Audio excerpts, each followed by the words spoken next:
For this we must take away the stone. When we get close to removing the stone, we will smell our own stench.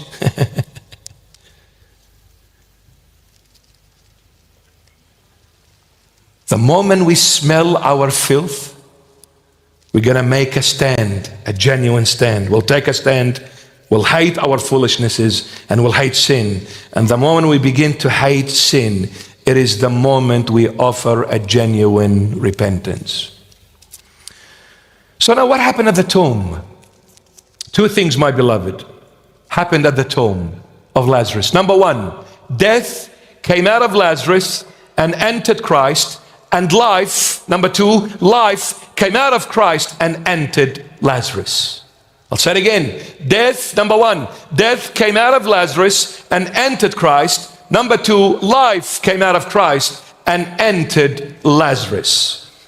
The Lord Jesus at the tomb of Lazarus took what was ours and gave us what was his. What was ours? Death. And what was his? Eternal life. He took our death and gave us his life. He took our filth and gave us his holiness. And the Holy Bible says this, and I'll finish it off on this. The Holy Bible says the following about Lazarus. The Bible doesn't mention that Lazarus came out of the tomb. It says the dead one came out of the tomb, not Lazarus. Yet he is Lazarus. But it didn't mention Lazarus came out. The dead. Look at this. And he who had died came out. He who had died is Lazarus. But the Holy Bible didn't say Lazarus. It says he who had died came out. But the Lord, when he stood before the tomb, he said, Lazarus, come forth. He called him by his name.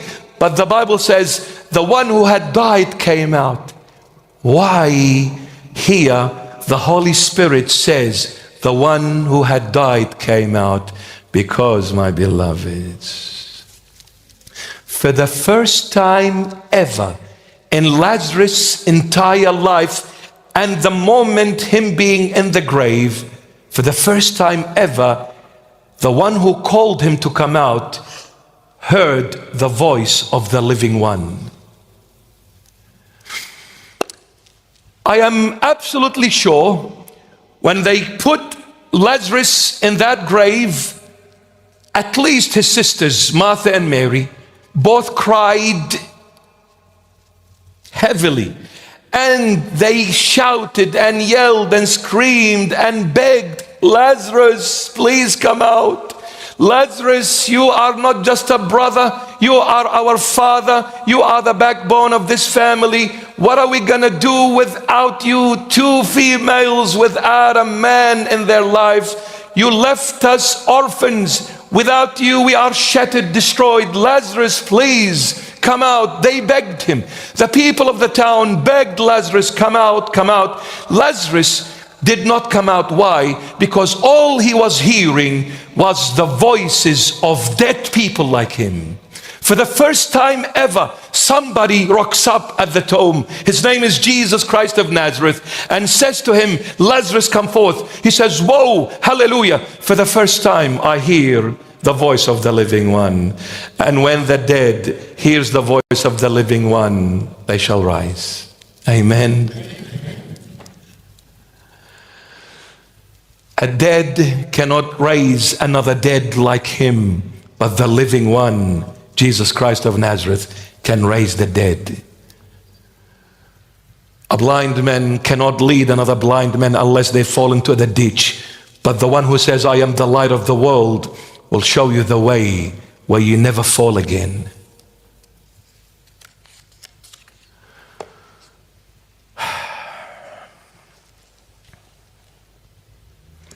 Man, I'm breaking world records here. It's not even 7:30, it's 7:29 on the dot.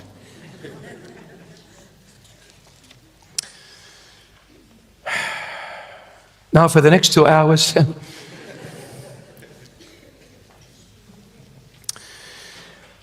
my beloveds, see, the Lord Jesus is not a story to tell, is not a song to be sang.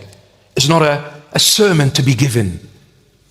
It's not a preach. It's not a book I just read. The Lord Jesus is life. I need to live. Do you ever go to school to learn about life? Is there a book called Learning About Life, a topic, a subject taught at primary, high school, university? There is no such thing. Why? Because life, you don't learn it, you just live it. Who taught that baby who is just born now how to live, how to breathe? Who told him? Who taught him? No one. God. Because God is the source of life. And God says, you need to live me. And how do we live as human beings in the physical form? Breathing. We inhale and exhale.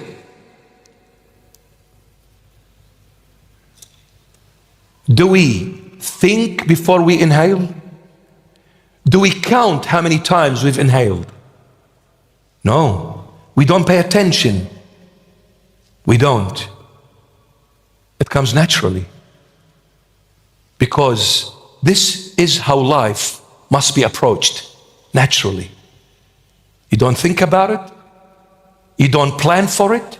You don't study about it. You just live it.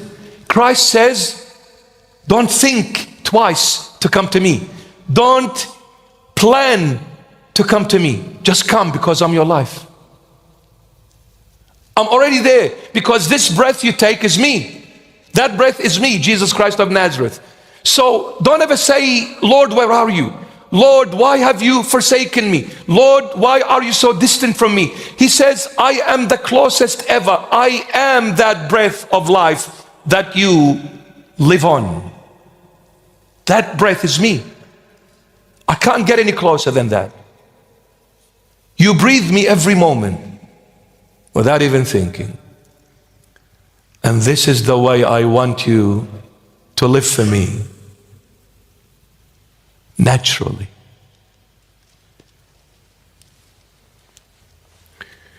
Naturally means you don't need to think, oh, I don't want to miss Sunday to go to church. And then, oh, I forgot when Sunday came. How can you forget? Or you go to church and to your tough luck, the bishop is preaching or doing the liturgy.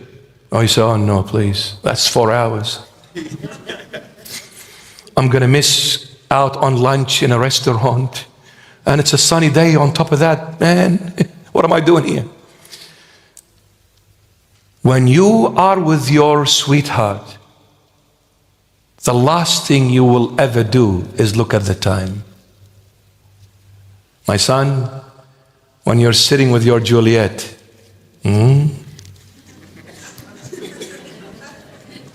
when you're sitting with your Juliet, do you sit with your love and keep on huffing and puffing and say, come on, hurry up, let's go.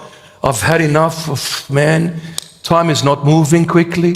You don't look, you take the watch off and you put it in your pocket because you don't want to look at the time. You don't want the time to take you away from your Juliet, because the last thing you want to do is miss out on Juliet. When you are with Juliet, this is all you know and all you want. The Lord says, treat me exactly like that. When you are in my presence, time ceases, because wherever there is love, there is no time. Wherever there is love, there is no time. Why are you looking at the time? To walk away from your love? What kind of love is that? That's fake. So, Father, how often shall I go to church? What kind of question is that? You don't go to church, you are the church. And Christ is dwelling in you in His Holy Spirit. Wherever you go, You are the church.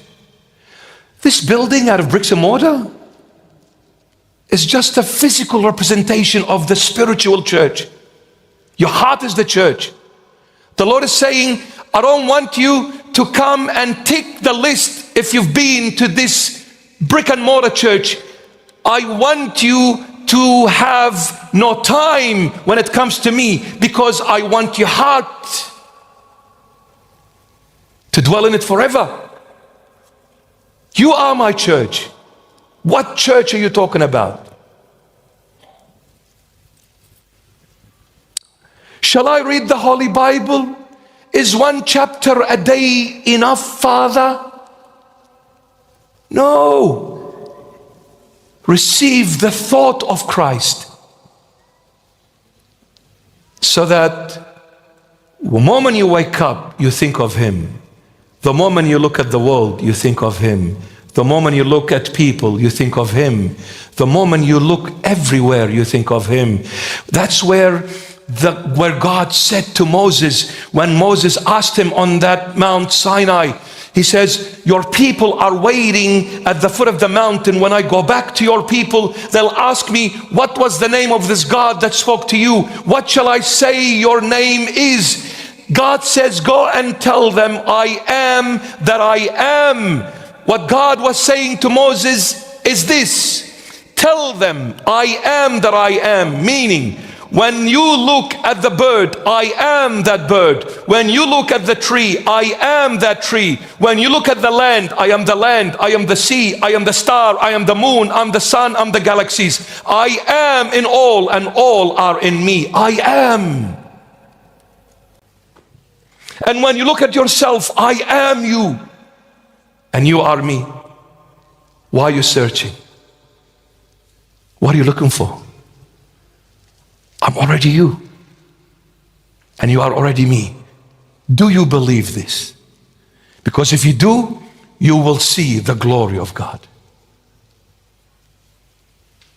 Live the Lord. Focus on the Lord.